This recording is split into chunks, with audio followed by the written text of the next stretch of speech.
Сёння ў граматычнай частцы мы пагаворым пра будучы час дзеясловаў. Паводле беларускай граматык і падручнікаў у нашай мове існуе дзве формы будучага часу. Гэта простая форма і складаная. Простая форма будучага часу ўтвараецца ад дзеясловаў шляхам далучэння да іх розных прыставак. Напрыклад, прачытаць, напісаць, схадзіць або патанчыць. Трэба заўважыць, што часам будучы час дзеяслова ўжываецца ў значэнні прошлага часу для таго, каб падкрэсліць нейкую неспадзяванку, нейкую нечаканасць дзеяння. Напрыклад, у цёмным завулку да жанчыны падышоў незнаёмец, а яна, як закрычыць, дзеяслова закрычыць ужываецца менавіта у будучым часе ў значэнні прошлага. А можа быць і зусім наадварот, калі дзеяслоў прошлага часу ўжываецца ў значэнні будучага часу. Робіцца гэта звычайна тады, калі чалавек перакананы, што гэтае дзеянне абавязкова адбудзецца. Я магу сказаць: "Ну, я пайшла". Складаная форма дзеяслова будучага часу утвараецца з двух слоў. Першае гэта дзеяслоў быць у форме будучага часу, а другое гэта інфінітыў дзеяслова незакончанага трывання.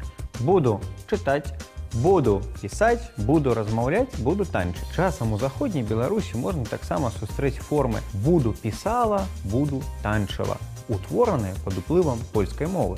Аднак трэба зазначыць, што беларускі вучоны Яўхім Карскі ў сваёй славутай працы «Беларусы» азначае, што у нашай мове на поўдні Беларусі, а гэта значыць больш на поўдзень ад Гародні і Наваградка, ужываюцца таксама простыя формы, але ўтвораныя ад дзеясловаў незакончанага трывання. Кшталту запрашаць муць, чытаць ме і так далей.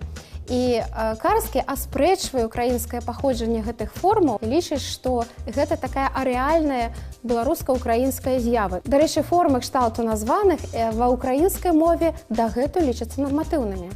У граматыцы Браніслава Тарашкевіча таксама кажацца пра такую форму, якая называецца працяглым будучым часам. Яна ўтвараецца шляхам дадавання да дзеяслова незакончанага трывання старадаўняга дзеяслова і маці, які азначае мець і які захаваў рэшткі спражэння. Так, і ўжываецца ў скарочанай сваёй форме. Ну, давайце паспрабуем утварыць гэтыя формы. Я рабіць му. У Тарашкевіча, дарэчы, будзе форма рабіціму з і. Ты рабіць меш. Ён і яна рабіць ме.